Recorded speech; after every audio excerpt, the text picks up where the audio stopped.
Let's look at creating a corner for an L-shaped wall run. Load the SwiftWall Flex family into your Revit model and create a single wall run. Select components and pick a corner from the drop-down. Use your Revit Move and Rotate tools to accurately place it in the appropriate location.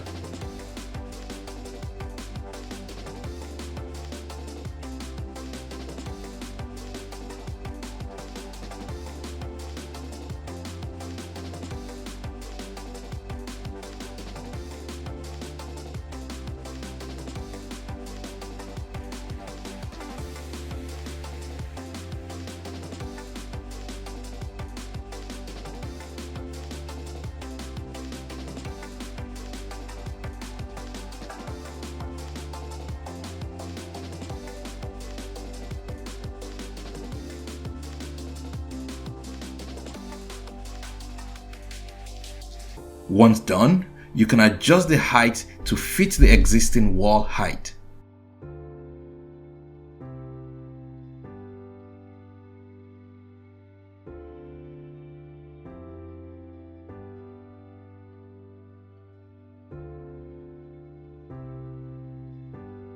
You can mirror, copy, or even create another wall to complete this process.